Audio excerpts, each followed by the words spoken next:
Welcome to the Evolve Talent and HR show.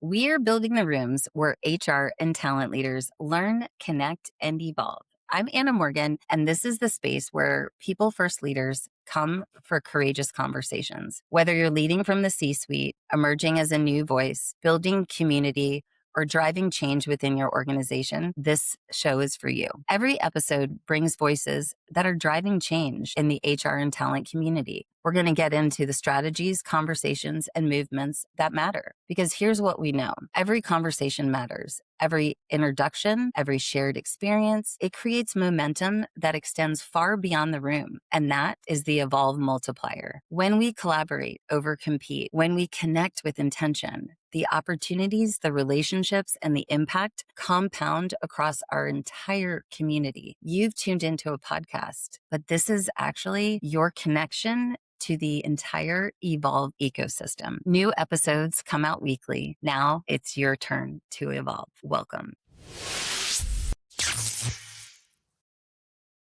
Good morning, good day, good evening. I'm Anna Morgan, host of the Evolve Talent and HR show, and I am so excited to have one of my favorite career BFFs, a woman who has inspired me and who is just a wonderful kindred spirit and great friend now. So, Rachel Druckenmiller, welcome.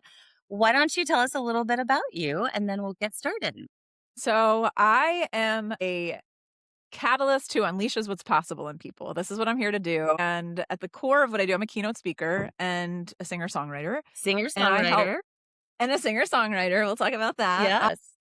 And at the core of what I do, I've thought about this a lot recently of how to simplify it. I help people navigate self-doubt and disruption Okay. by doing the inner work first that helps them find the clarity, confidence, and courage to show up and contribute more fully. Amazing. So that's Isn't it what I funny in do. entrepreneurship how it takes, basically, they say that those 10 years of putting in the sweat and tears to have that overnight success, and how you truly evolve in your messaging and who you're serving. When you were saying that, I was thinking, yes, all builds spaces for people first leaders so that they can learn, connect, and elevate the world of Mhm. work.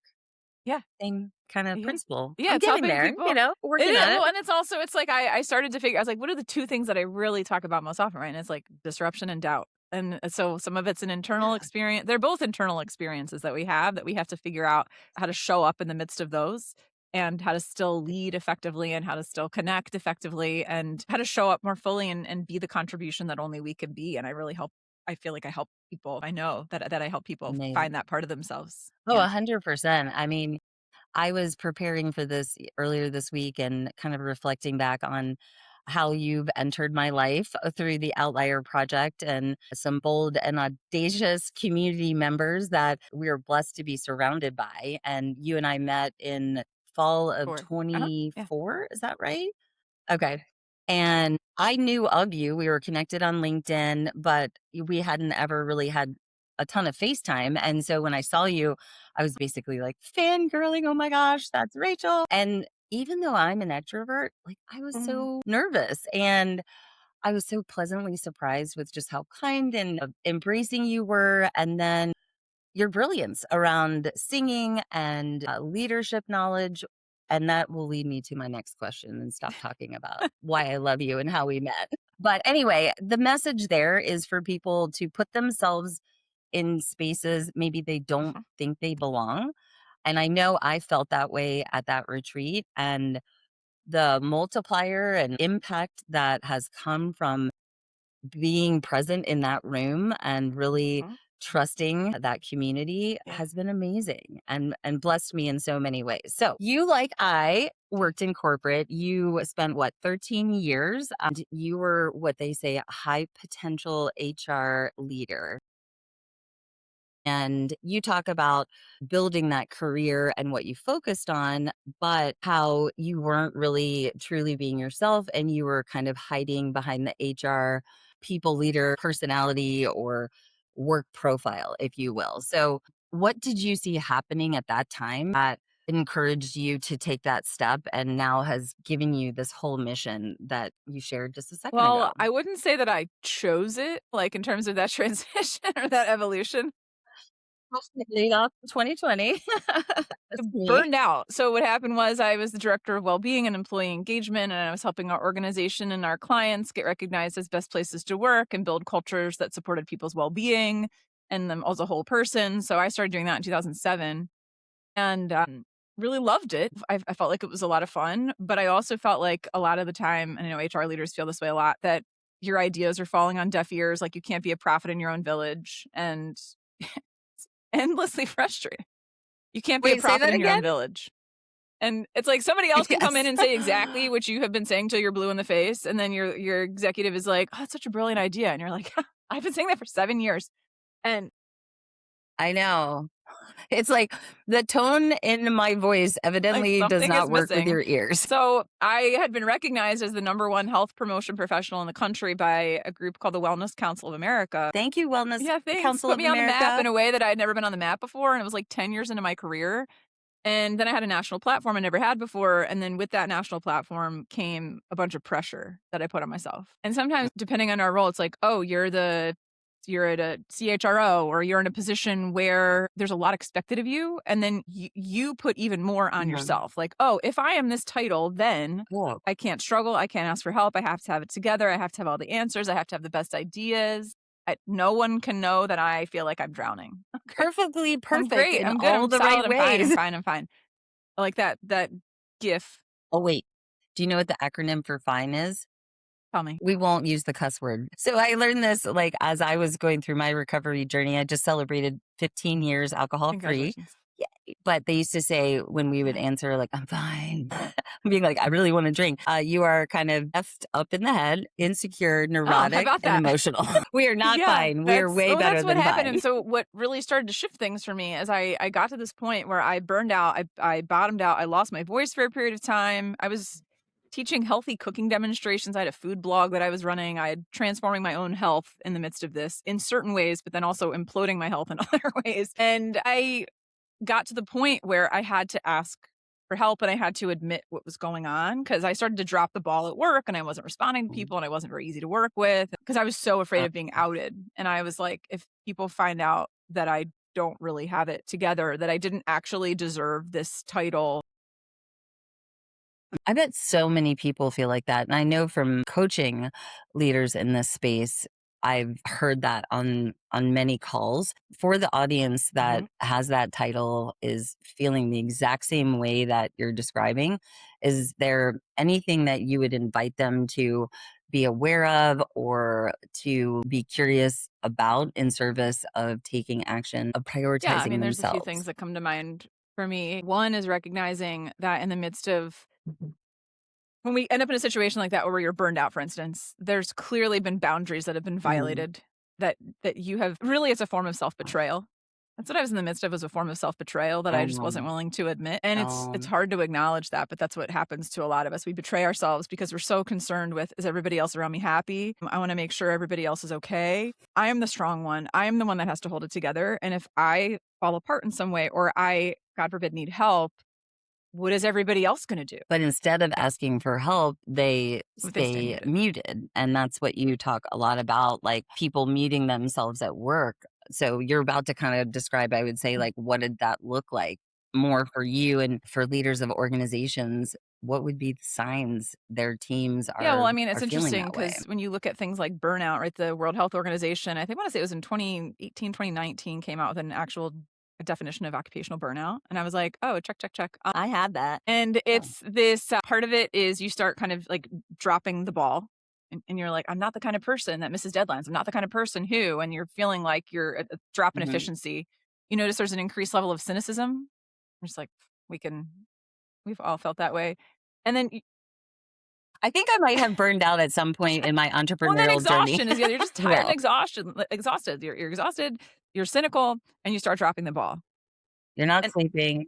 Yeah. And no, you're and not you're like, efficient. what is wrong with me? And then what is wrong with me? And then we Yeah. internalize it even more. And instead of showing ourselves some degree of self compassion, we end up getting ourselves further down the path. So Right. I think one of the things that's really helpful to ask is, what is my silence costing me?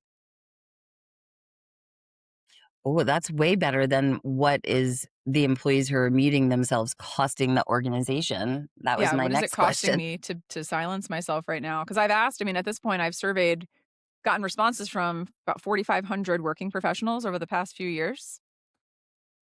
And I've asked them, I just Amazing. shared this at the ATD annual conference, and there's three kind of buckets of the reasons why people mute themselves. One is internal, which is related to a lack of capability or self worth. So I'm not good enough. I'm not enough in some way.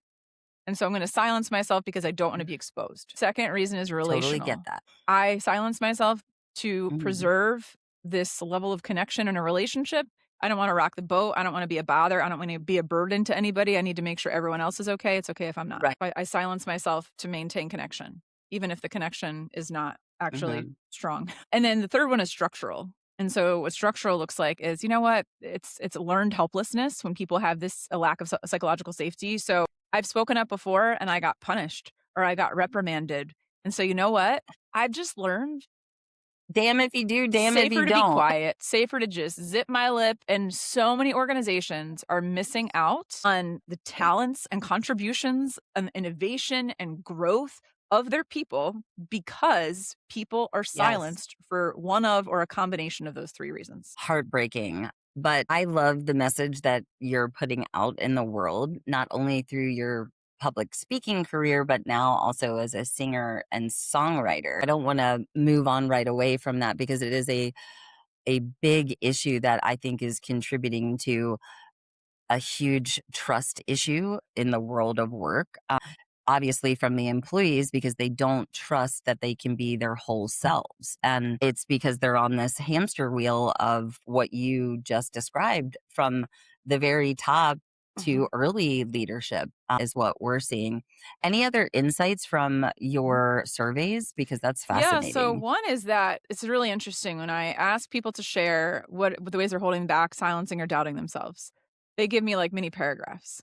I give them the same amount of space to respond to a question with something about yourself you're proud of, value, or appreciate, and they write like one word. So they're like, here's my soul about how I'm holding all these things back, and something about yourself you're proud of. I'm kind. Mhm. Okay. Why do we feel the need to like hide the parts of ourselves that are strong, that are contributing in some way, and overly focus on our inadequacy? And that's part of the issue is that it's not genuinely that I can see, it's not a lack of capability for most people, it's a lack of confidence.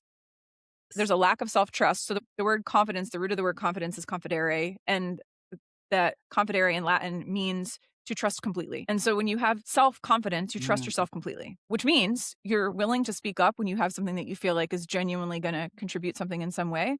You're willing to speak up and acknowledge or call out when something isn't working or something is wrong or you have a concern because you trust yourself. I'm going to be okay. Like, I'm going to survive if I do this. I know who I am at my core. And that's the thing is I help people. One of the things that helps people build a sense of confidence is activating what psychologists call self-concept clarity. And self-concept clarity, it's having an accurate, grounded sense of who you are.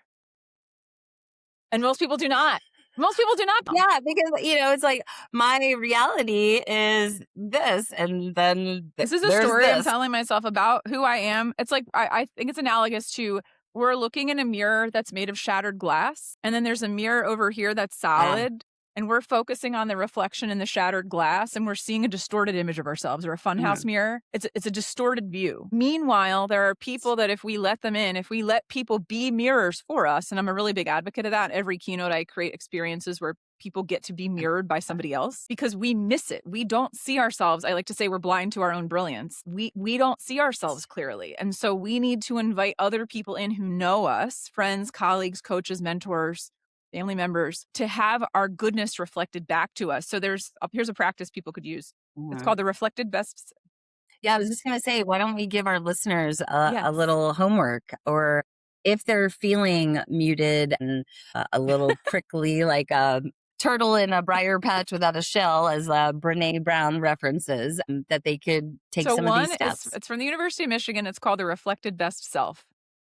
And the way that it works is you reach out to a handful of people who know you well and you ask them, "Can you tell me about a time you've seen me at my best? What did you see?" Okay, they They decide what decide your what your best best is. is. What did you see? What strengths emerged? Okay. And you start to gather these. And now the cool thing with AI these days is you can actually use AI to consolidate and synthesize these things. So let's say you reach out to 6 to 10 different people. Is AI just also another mirror Potentially. I've used it that potentially? way. I mean, especially if you've fed it a lot of stuff about yourself. That's how my friend Judy and I have talked about it. It's like sometimes creepy how much of an accurate if you've given it a lot of information about yourself, it's like it can call you out on stuff and you're like, "Ooh." Nothing like arguing with Chad. All right, Claude, thanks for calling me out. So you do that and then you gather all the responses you get from people and then you write a paragraph that helps you see yourself through the eyes of others. You say, when I'm at my best, and then you fill in all the things that people sent back to you about how they see you when you're at your best. And then each morning you wake up and you read this paragraph aloud to yourself. When I'm at my best, boom, boom, boom, I am this, I do this, I make people feel this way. And when you start with that focus, instead of because our negativity bias is really strong and we're Mhm. going to overly focus on all the ways we're inadequate and not measuring up or feeling perceived incompetence. But when you shift your perspective, what you focus on expands. If you say, like, look, we're going to focus on what we do really well so we get more of that, you can begin to retrain and rewire your brain to focus more on those things. And then you'll start to likely attract the type of people that want that kind of person in their life. You'll start to attract the type of opportunities. I mean, I've had this happen this year. It's been really amazing. Hello. That's the evolved effect. I mean, that's how the ripple effect of, like we mentioned, putting ourselves in rooms that at that time I didn't feel I belonged. And again, shooting your shot, continuing on, learning from the lessons and failures and what we needed to learn, honestly. So I have an idea Mhm, for our listeners. So if you will you mhm, repeat the instructions again? So I'm going to give out my email address and the first person to share either how that mhm. exercise was just in an email or wants to share their results and what they wrote, I will give them a free ticket to the Evolve IRL experience Boom. in How about April. that? And then pass it along to me because I like to see those things too. I love Uh, Hey, I'm still working on trying to get you to come and speak and open for Evolve, which would be my dream. If I can make it happen in 27, I do you're have a couple probably bookings booked. already for April of 27 for 2 HR conferences, actually, Oklahoma and Which Tri-State one? Assurance. Well, I would love to loop you into some of my favorites that kind of straddle HR and TA, which is also what I like to do because we should be in the same room. That's my strong Yes, opinion, we're both right? passionate about this. Yeah. Transform. I went to Unleash. I'm going to HR Tech, which is in October, and then Work Oh, Human Live. If you have not spoken there or applied, I had such yeah. a great time I've there always in wanted to go. I Orlando. applied, like, when I was in my corporate job, but I haven't applied since I left, so I'm like, "I need to do that." All right, we'll Sidebar. side combo Sidebar. on that. I got some Amazing. connections So for your you. So question. you just shared a wonderful exercise, and anyone who emails me first, I will give them a free IRL or an on demand ticket, which is going Boom. live And on the it's 15th. can you tell me about a time you've seen me at my best? That's the prompt. Can you tell me at a Yeah. time that you've seen me at my best? How many people do they I'm need to like, the more the poll? merrier because you just get more perspective and you get more reinforcement. Because part of it is we think, here's the catch. You'll start to get responses back from people, and there will be part of you that resists what they're saying. Because when people compliment us, we have a tendency to like stiff arm them. We're like, let me tell you why you're wrong. We do this. We're like, well, I'm not really, oh, I'm kind of, stop diminishing yourself. We diminish and downplay. They're like, "You look great." And I'm like, "Wait, I'm shiny. I don't know what's wrong. I Yeah, have that's a what we pimple." focus Yeah. on all the flaws. Yeah. And so what'll start to happen if you're not used to asking for feedback like this. I mean, I unsolicited get feedback all day long for the nature of what I do. Every time I speak on stage, whether I ask for it or not, people are going to tell me what they thought of what I did. And I'm going to get hundreds of comments. It's just part of the work and you have to have a really thick Yeah. skin. It must have toughened you up. Yeah. Like, I think about that and I immediately go to John Wayne kind of You true have to grit because it's energy. like otherwise like you're not going to make it. And that's where the self-concept clarity comes in. I know who I am. I know the value I bring. I know the unique contribution I make. I'm clear on what I'm here to do. And I'm going to get on that stage and I'm going to deliver it. And I know it's going to be impactful because it's coming from because I've done this work. What I ended up doing is going through a process like this. So I would say 6 to 8 people. If you want to do 10, go for 10, but 6 to Okay. 8. And the easy thing about it is you can just send them an email. Like you don't even have to have a conversation. Copy Yeah. paste, send it out. And as you start to get things in, you'll notice these different people that don't even know each other are going to say similar things about you.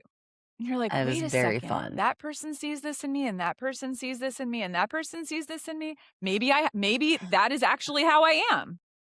Maybe that is something. Because for me, when I started getting this feedback from people, I was initially like, I mean, I hope people would say those things about me, but I don't know that they necessarily would because all I can see is all the ways I'm not enough. Or you feel like you're not enough. I have one tattoo and it says, I am enough. I love And it. that's the only thing I got. I mean, Brene Brown was a big inspiration for me in early careers. And when I coached, I did a similar thing, but it was just 5 words.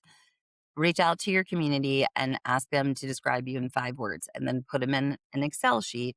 And now you could probably do a lot more fun stuff with AI if people are embracing that to get some of this feedback too, which is why I say it's kind of a mirror as well. And then receiving. So that is a big Mhm. piece. If talent and HR leaders are struggling with muting themselves and they find the courage to do this outreach to get some feedback, to look themselves in the mirror and acknowledge how freaking awesome Yeah. they are. Come on. Any tips on receiving? And I ask that because I spent a year working with kind of health and embodiment coach to kind of balance some of that way my brain and body operated around abundance and stepping into my power, which I feel like you've had kind of a front row seat to my evolution since fall of 24. And it is Yeah. a daily practice to receive that and truly, like, for us empaths, like let it land so that it does start to rewire and fix those little breaks that have happened over time from muting myself. And I'm so glad that I did that. And I know I wouldn't be where I am today had I not taken the time to do that shadow work, the reflection work, the Mhm. ugly stuff that we're just like, I'm going to put that under the rug and not look Yeah, at no, it. I think it's an important question because the receiving part is so hard for people because we resist instead of receive. And so a couple things that might be helpful for how to think about that. Mhm. One, if someone were handing you a physical gift, like let's say this is a gift, okay, and Anna, I am handing you this gift. What a lot of us tend to do, like if this word, we would deflect, diminish, or dismiss. Like, oh, let me put this. No, you're really this way. I'm going to deflect it, right? Diminish, like, oh, it's really not that much, or it's like, oh, what are you talking about? Like we're somehow and it's really at the core, my belief is that it's a core of it's a fear of being seen. Because if I'm seen, I can be judged. And that's one of our biggest and if I'm Yeah. judged, then you could reject me. And if I'm rejected, then I don't exist. Right. And ultimately the ultimate Mhm. obsolescence of not existing is death. And so like truly this fear of being seen, like if you go 7 layers deep, and this might sound extreme, but I don't think that it is really connected to this like fear of obsolescence. You know what I mean? And so we're afraid of being seen. So here's what I would propose. If someone has a tendency to deflect, diminish, or dismiss, if someone were handing you a physical gift, you would not ever bat it out of their hand. You wouldn't do that. Why? Because it's rude. But we do that with words all the time. If someone handed you a physical gift, you would say, oh, thank you. And you would take the physical gift and you would open the physical gift in front of them and you would recognize, hopefully it's a gift you like, not always, but let's assume it's a gift you like. Oh my gosh, thank you so much. I can't wait to and like we cherish it and we're really present for it. But when someone does the same thing with our words, with their words by giving us a gift of affirmation of some kind, we dismiss it. And so my invitation would be to really take when someone says something to you or about you that's really affirming. Even like literally, you mentioned the embodiment piece. I work with a breathwork Mhm. coach every other week. And one of the things she has me do when we're talking, I'm saying something that's like coming up for me that's really moving me in a moment. And I'll say, I am whole and I am complete or something. She'll be like, okay, breathe that in. So someone says, like, you are the kind of person Yeah. who, when you step into a room, you light it up like a Christmas tree. Like real, and it sounds woo woo, but really, like, let yourself, you have to viscerally feel it. It is, you can't just repeat these words over to yourself over and over again in your head. It has to be connected. You have to internalize that. And what you could even do. So, like, when you have someone gives you a kind word, even like hand on heart and like actually really taking it in. And when you're by yourself in your own quiet time, perhaps you could think about, well, what's a way? Can I Mhm. think of a situation or a time where that strength or that affirmation someone gave me, a time where that showed up? Mhm. Set a timer for 5 to 10 minutes and just journal and write down like I really felt like I showed up in this way when. Or if it's somebody you're really close to that you trust, you could say, "Hey, sometimes I struggle with my confidence. You said this about me. Can you tell me about a time where when you saw that happen?" Because I just sometimes and that is so vulnerable to ask for that because we're afraid it's self-serving. It is not self-serving because most of us are just truly that disconnected from who we are that we really might need somebody to be super specific Mhm. with us about what they're reflecting back and to do that over time and to really really take it in when we get those words back. So that's a really big part of it is it's often rooted in a fear of being seen and a a lack of of self-worth. being obsolete Yeah. and worth. Yeah. And I'm seeing in the TA and HR community too, why I'm especially ignited and thrilled with what I have the ability to build with Evolve is these spaces that allow HR and TA to come in and unmute and drop the mask and be past the Mhm. mic and really be seen. Right. And so I've been hearing and reading some stats. Gen Z's driving analog Mm, experiences where it's reported that we're going to have just even a massive explosion of more innovative in-person type of containers. And I think it's so needed because of the mindset mishaps. And I do want to add to around how you were talking about receiving, I'm whole and complete. When I was building Evolve in 25, your song Believe in You was my mantra. And it's still, if you look at my Apple iTunes, or it's still one of my most recently played. If I find myself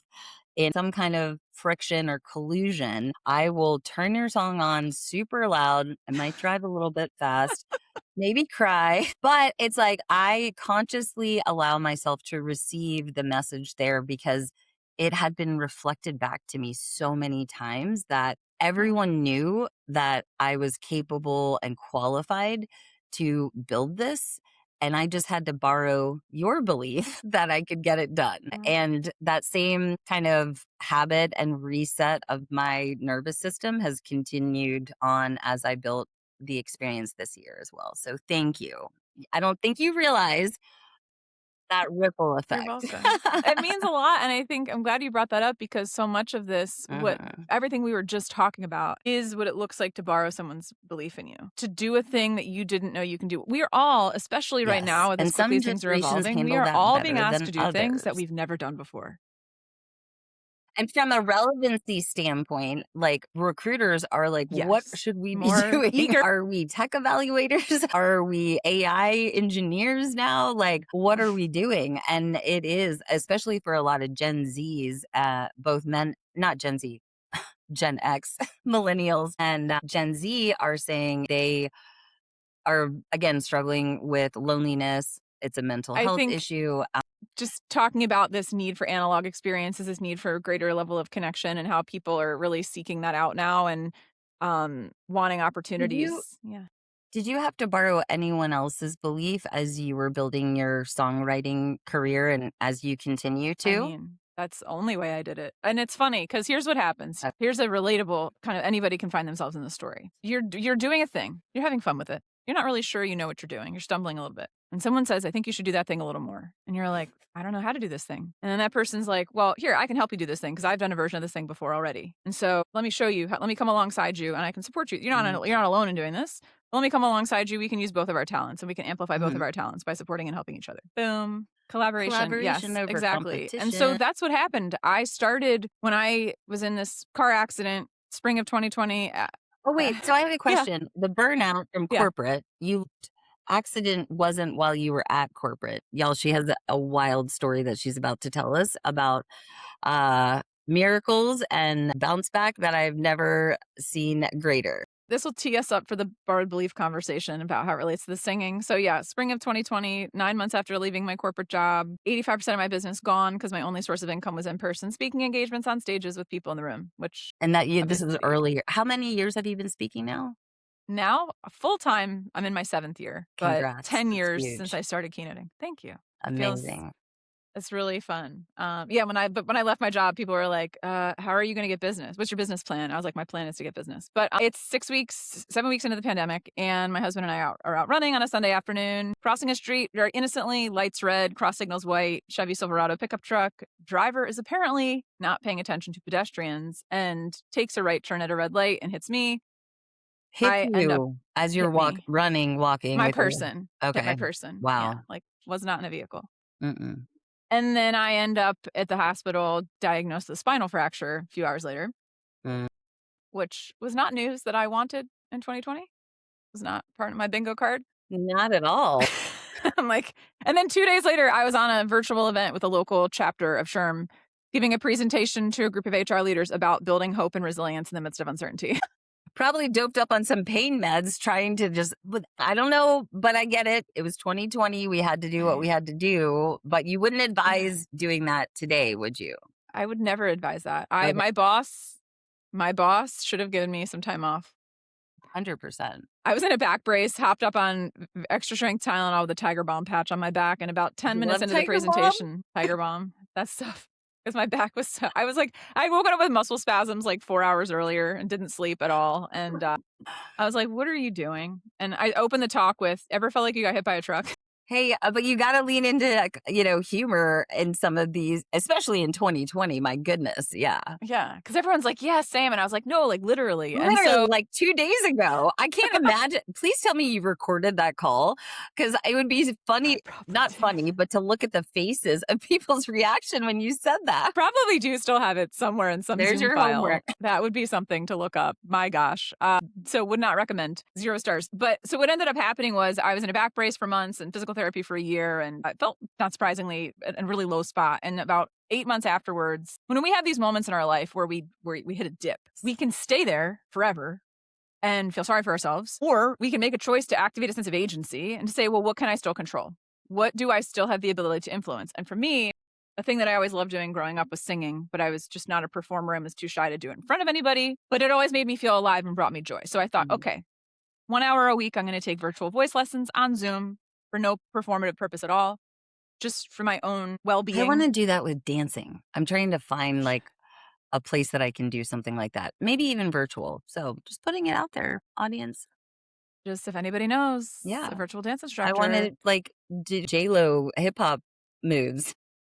I guarantee that exists. That 100% That exists. well, I'm like the girl that or the woman that goes and does this ecstatic dancing for like 4 hours and then gets blisters on her toes, and I'm like, I'm on the best. I I'm just can't so do in my bag. ecstatic every weekend, and Love I want to be cooler with my moves. So I love it. Here for that. And that's and it because it brings you joy. So it's like, what makes me feel alive? When you feel like you're dead inside, ask yourself, what have I done in the past that made me feel alive? So singing that once a needs to week. go in a coffee cup. So it's like, but that's we all have an answer to that question. Yes, Some of us are more connected to it than others, and that's okay. There's no judgment, but like be honest with yourself. What's a little thing that made you feel alive? I started posting videos on LinkedIn of singing, like when the pandemic started, before I took voice lessons, I was singing things like Hakuna Matata, what a wonderful phrase, or Lean on Me, or I'm still standing better than I ever did. And people were responding to these videos, and I booked gigs off of people were like, I saw your singing video of Lean on Me, come speak at our leadership summit. I wait, was do you like, have any Greatest Showman in your repertoire? This is me. I do. I love like such a I good song. So it is a real when the sharpest words trying to wanna cut me down, like that, yeah. amazing. I am brave, I am bruised. What is it? I I don't know. am The strong. lyrics. I am who I'm meant to be. This is This me. is me. Yeah. Anyway, botch the lyrics, but you get the point. So I start sharing these things. People start responding. The part of myself that I muted was the thing people wanted. And I deeply relate to that. Like after I was like, screw it. I'm nobody's given me the mic to get on the stage. I'm just going to build my own. And it was so igniting. And it was like the hours went by and I was like, I'm having so much fun. I can do this and I can do this. And I want to pass the mic to this person. And then when it happened and the signal and the feedback and still receiving all of that was just a call for more that I operate from a very abundant place mindset. And I want to keep living that collaboration over competition and show that there's enough to go around. And I feel like the actions that you're taking or being able to show up in those ways are those micro, like ripple impacts that lead to unmuting, Mhm. lead to stepping into their power, or is just that tiny little shift or tipping point that brings them into awareness so that we can see what is possible for us. I mean, amazing. I just am so inspired. And that goes back to the believing, borrowing the belief until it happens. And then building anything is like the cha cha, it's like 2 steps forward, 2 steps back.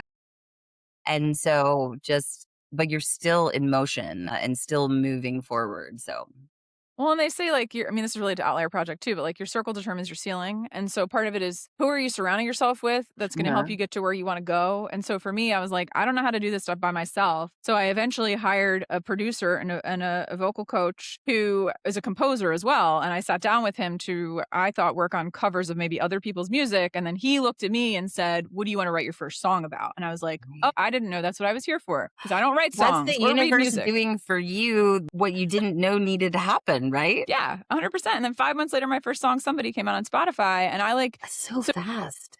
it's 5 mo I know, dude, like, and I didn't know I know people that have been writing music for years that have never released a song, and I was like, "Oh, I just thought you start working on music and you release songs. That's how I thought this worked." Which is Like messy and perfect action. Like, get it done. And for people listening that are thinking about stepping out and doing Mhm. something like that, like, trust the nudges and, Yes. like, ask for help. And the one thing that I wanted to share just went out that ear, down the hall and out the I driveway. got one for you, though. All Can I right, add go. a cherry on top of this bit? I said it on a podcast 4 years ago, and I say it on stage every time I speak now. That's related directly to the story and to anyone who's in a place of doubt where you're like, I think I could, you're on the precipice of making a move, of evolving, of stepping up, but there's something in you that's holding you back. Mhm. Doubt, I'm not good enough. I don't have what it takes. I don't have the preparation. I Play don't the have the song. credentials, blah, blah, blah. An invitation is an indication of a qualification. Yes. You got invited in. You got invited in. And I'm making a merch store, by the way, right now that's going to have all this stuff on it. Yay. Yay! All right, be sure we'll include that in the show notes as well. I will. You heard it here first, folks. But that's the truth, right? An invitation is an indication of a qualification. You get invited into an opportunity. You can sit there and have that initial conversation in your head of why you're not qualified. Somebody else thinks you are. Mhm. Borrow their belief in you. Leroy, what do you want to write your first song about? Had no logical, rational reason to ask me that question because I had no background in doing the thing he was asking me to do. I had a few years of voice lessons. That was literally it. But he saw something in me. So this is another lesson too. And when you're in a position of HR, talent management, you are working with people that you see potential in that are holding themselves back. And sometimes what they need from you is they need to borrow your belief. They need you to say, hey, look, I see this in you. You're really Mhm. good at A, B, and C, which is why I think you'd be a great fit for X, Y, Z. How can I best support you to take that step forward? Because I really believe you are capable of this. And we forget sometimes that we have the ability to be catalysts for other people's transformation just by one sentence, by one conversation we have that showcases and demonstrates our belief in somebody Yeah. else. 100%. And so many people in the Outlier Project have really supported me like that, where Scott has said, I'm proud of you. Like, Yeah. as a 50-year-old woman, like, I don't have people say I'm proud of me that often, right? And so for me, it kind of took me back to like high school, where that's probably when I needed to hear that the most. And so hearing that as an adult with now a teenager who has gone through a lot and is starting to unmute herself and finding singing Yeah. as a little woman, as I call her. And your story has always been like brewing in the back of my mind. So anytime I've been blessed to be able to hear her sing, a lot of them are just like, no, I don't want you to listen. Like, I had to get her a belt box so she could practice. And it's about self expression, like a safe space for self expression. And that's exactly what our HR and talent leaders are needing and craving and wanting. And it's messages like yours. And I feel like communities and events and conferences that align with that vision that really are going to collectively elevate the world of work. Well said. No notes. All right. As a speaker, because I know I got to get Yeah. you on your way, in the past, you had to apply. I would expect now, after 7 years of speaking and investing a lot in your trade and skills, that you've experienced all types of being booked as a speaker. So, as a new creator, recruiter, now event person, and Yeah. salesperson, and marketing and photography and all the other things, what makes you feel like the setup is smooth? What are some of the key things that you've experienced from an onboarding standpoint that you're like, Mhm. I love working with this group and I Mm. will come back and be a speaker anytime, not including money, just the experience of the whole from beginning to end? There's 2 things in particular that stand out for me. Trust and enthusiasm. When I get on a call and I feel like someone is genuinely excited, Rachel, we are so excited to have you speak at this event. And some of the event planning calls, I always do planning and debrief calls for all my events. And some of the planning calls I've been having are with teams of like 5 or 6 people. and we're talking through it together. Like, I'm a co-creator, so when someone wants to co-create with me, so I'm always like, so here's my plan, but I don't do anything that's off the shelf. So this is what my plan is. How is this going to land? Do we need to tweak this? What do we need to modify? What's most important to the people in the room? And when they know the people they're serving well and they care deeply about them, they can respond very thoughtfully to my questions. And when I get on the call and they have this enthusiasm of, Rachel, we're so excited to have you. Your message has so much alignment with the theme of our conference. Our people really need to hear this right now. I'm like, Hmm. Yeah. how I show up is I can show up as my fullest self because I feel Yeah. like my fullest self is being invited to show up. Right. And it's public validation on, again, like that mirror, giving you that extra boost of confidence. And I'm sure on days that are harder than others. Well, and that and feeling trusted is when like, for instance, something I do at the end of my keynotes is I tell the story, like whether it's a keynote I'm doing on resilience of sort of from the from blind side to breakthrough, having these Well, let's pause there. conversations. Can you just tell us a little bit Yes, more about the different types of keynotes that you do so my audience sure. listening knows as well? Yeah. So the two that I'm getting asked to do most often, one is around navigating disruption and building resilience from the inside out. And so I call it's reflect, reframe, recalibrate. It's helping people anchor in purpose, rewrite the story you're telling yourself about what's happening and getting clear on who you want to be. Oh, Because you can only take people as far as you've gone yourself. And so self leadership is a really core component of navigating change and disruption effectively. oh my gosh, say it louder for the people in the back. Well, that honestly, like my time in corporate and even agency, like the need for self leadership, in addition to some executive leadership training, would have been amazing. Yeah. So there's that. And I tell it Okay. obviously through the lens of this accident story, but also through other stories and weaving things in and helping people see what can you still control? What can you do with what you still have, regardless of all the stuff that's going on? What do people most need from you as a leader in times of change and uncertainty? And then the other keynote that I'm doing most often is around helping people to unmute themselves. And so that's really taking them through a framework I created called the voice method, which takes them from a place of stagnation, fear, doubt, stuckness to confidence, courage, momentum, and aliveness. And it really Amazing. guides them through this process of shifting from self silencing to elevating their self concept clarity to getting really clear when they walk out of there of what's the bold action that I'm going to take to show up more fully, to say yes, and to contribute at a higher level. So it's really at the core self leadership and employee engagement, and sort of activating the courage and confidence people to get them to do those things is really at the core of what I'm often speaking about. Amazing. And that resonates so much both from the talent and HR side because again, they're historically known for taking care of everyone else and just running so lean and not having resources. And so all the things that we've talked about today from, burnout to just playing the corporate game and showing up and just being under the radar. Again, like ask yourself like what is that silence costing you, right?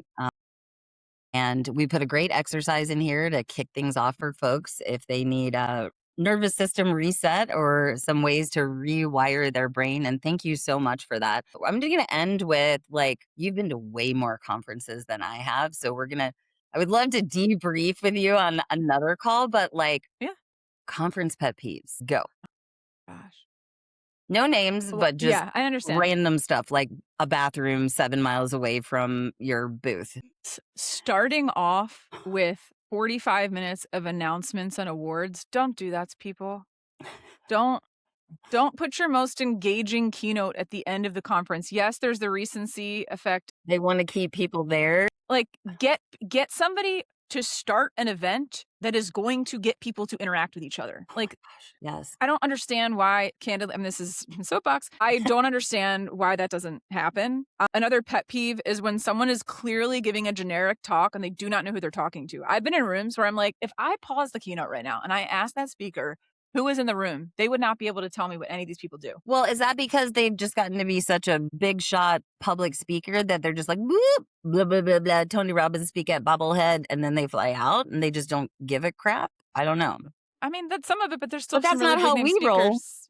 That's not how we roll. And there's still plenty of big name speakers that like do the work and really understand who they're talking to. And I Right. just feel like these days that's a necessity. Or people that come out with like a lot of pithy quotes, like have some original ideas. Like so many people are just re-quoting everybody else. Have your own original content. Like don't just regurgitate what everybody else has already said. Have an opinion, have your own thought, have your own voice, have your own perspective, which takes you time to journal and spend time alone and and think heal about and and work with your heal self and embodiment coach to trust that you're not dumb and that you do have an opinion or a strong narrative that you do want to share, and then be yes. able to receive and manage whatever comes. That is complexity, I think, at its greatest in a way. But more conference pet peeves. Yeah, like, look, you bring all these people together that are in similarly situated roles. If Hmm. you don't give them chances to learn from each other, to have facilitated conversations that help them bring out the best of what they're doing, so that they can then truly build community and truly lean on one another, huge missed opportunity if they're just being talked at the entire Yeah. time. Like, Have you you ever know? been to a conference or an event where people had assigned seating?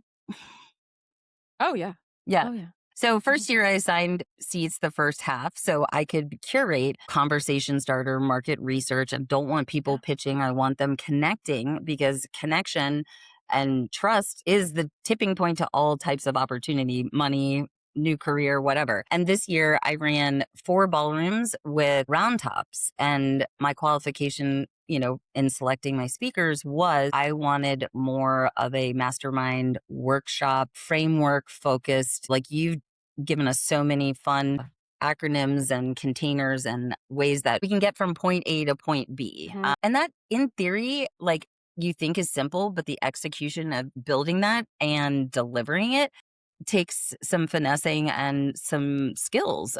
But Yes. the impact is so much greater because so many people come to conferences and are introverts and come alone because maybe their companies are cheap and only paid for one HR leader to come. So having those structured conversations is a huge priority for me. And sometimes in the back of my head, I worry that people are going to be like, that's dumb. It's like forced networking or something like that. But I don't care. Y'all need to know each other. Yeah.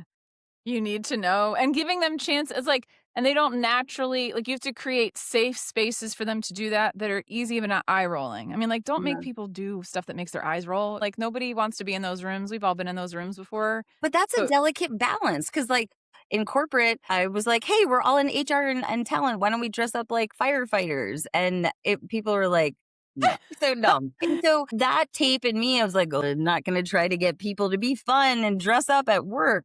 So it's that balance. But I guess creating the space where they can opt in or opt out with yeah, however they yeah. feel the most comfortable. So Yeah, low risk, like Slido or Mentimeter. I use Mentimeter in all my keynotes because that way the people that are not interested in having conversations with anybody can still contribute. Their mm, voice can still be part of the conversation, even if they're not actually talking. And mm. so it's like, how do you give people different entry points to be able to have a voice and to contribute their ideas, their experiences? Because what that does is it makes them feel like they're not alone in the room. And so And that's a that's the powerful thing biggest that I thing. I do. mean, that's my goal in what I'm building is that people leave there ignited and feeling seen, heard, and understood. And this year we had people being like, who can I give a testimonial to? And I was like, what is happening? And this one beautiful woman that I met was like in tears. And she's like, everyone I met is so amazing. And she's like, I am deeply moved. She's like, I think I need to go to my car and like just have a cleansing cry. I was like, can I go with you? Can I But join it's group those activity? things and allowing ourselves to like receive that is so important. So I want to close with that. And also just